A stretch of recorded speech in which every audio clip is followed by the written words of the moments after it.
Bien, pues el bestiario de la Catedral de Santiago de Compostela, este libro, es un estudio sobre los capiteles del interior de la Catedral de Santiago.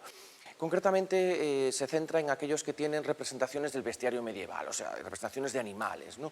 Que habían quedado en los estudios dedicados a la basílica un poco pues en segundo plano, ¿no? Porque tradicionalmente pues estos estudios se habían centrado sobre todo pues en la evolución constructiva del edificio, ¿no? Que es pues, muy compleja y muy interesante dentro del panorama del arte románico europeo. Y también, sobre todo, desde el punto de vista escultórico, se habían centrado en los grandes portales historiados, en los grandes portales esculturados que todavía conservan, ¿no? Concretamente las platerías, también la desaparecida Puerta Norte con los restos que conservamos y, sobre todo, claro, por el magnífico Pórtico de la Gloria, ¿no? Efectivamente tiene una potencia y una calidad que un poco eclipsaba a estos otros elementos que no es que sean de menor calidad, pero sí habían quedado un poquito relegados, ¿no? Al olvido, ¿no? Entonces, el estudio se centra precisamente en todos estos capiteles que hay en el interior, que son más de los que nosotros nos pensamos. Es cierto que la mayoría son vegetales, pero sí que es cierto que hay, y en determinados lugares de la basílica, una concentración importante de este tipo de figuración. Bien, desde el punto de vista metodológico, pues en este libro, en principio se parte, ¿no?, de la mirada iconográfica de Irving Panofsky, ¿no? Bueno, un poco más allá, ¿no?, sobre todo de la iconología de Panofsky, es decir, no es solo decir qué es esta representación, si es un león, si es un ave o qué ave es, etc., sino ir más allá, ¿no? Analizar estas representaciones en función de los textos que contemporáneamente se realizan, ¿no? Concretamente los textos de los bestiarios, en el caso de Santiago de Compostela también los textos locales, podríamos decir, por ejemplo, el Códice Calixtino, los sermones del Códice Calixtino sobre todo, o la propia historia compostelana, ¿no?, mandada a escribir por Diego Gelmírez.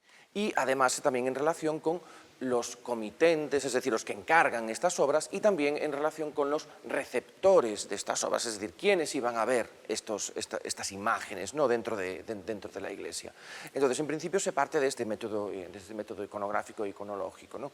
Pero un poco lo novedoso del libro es que se combina también este método con otros, ¿no?, para lograr un estudio pues un poco pues eso, más complejo y al final más completo, ¿no? Por ejemplo,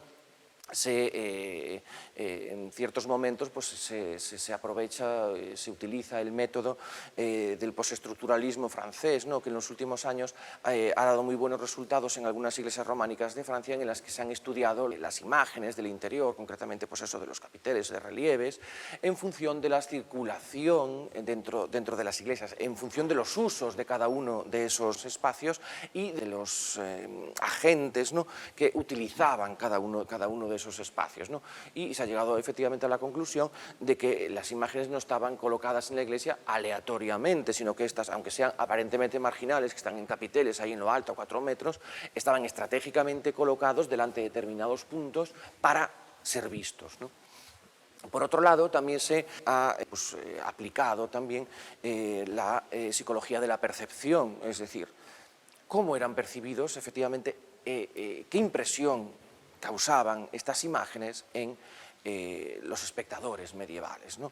Y encima, en esta catedral esto es muy interesante porque tenemos, aparte pues, del pueblo llano, ¿no?, tenemos el cuerpo canonical, es decir, clero catedral, ¿no?, pero además tenemos una masa de peregrinos muy importante que también son los receptores de estas imágenes. Entonces, intentar analizar qué impresiones les podría causar y si este mensaje realmente les podía llegar, ¿no?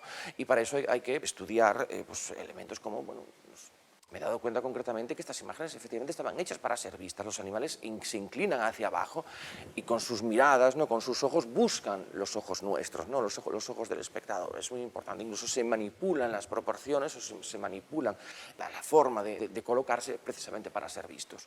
Y luego, finalmente, a ver, no nos podemos olvidar que efectivamente son obras de escultura, son obras de arte. Y entonces es muy importante aplicar también, y de hecho pues, lo he hecho en el libro, el método formalista. Es un método pues, mucho más tradicional, es decir, el estilo, es decir, de dónde vienen estas filiaciones artísticas, cuáles son las influencias o la formación que tienen los artistas que hacen estas obras, y porque claro, también eso ayuda a la concreción de la iconografía, porque junto con ese estilo, junto con esas influencias que en muchos casos pues, vienen del exterior, en otras se gestan aquí, en el propio taller de la catedral, pues podemos ver cómo llegan al mismo tiempo pues, temas iconográficos, ¿no? Entonces, al mismo tiempo, pues, está contribuyendo, ¿no? a este estudio complejo y más completo de todas estas imágenes del bestiario en la catedral. Aplicando este método combinado, ¿no? en el estudio, pues he podido pues concluir que estas imágenes no son solo una decoración del interior del espacio sagrado, ¿no? de la iglesia, sino que tienen implícito un mensaje, ¿no? Un mensaje además moral, ¿no? Muy en relación con los textos en los que en muchas ocasiones se inspiran, y también en relación con este interés, ¿no? por comunicar, por transmitir el dogma y que tiene el arte medieval, ¿no? Y concretamente el arte románico en este caso.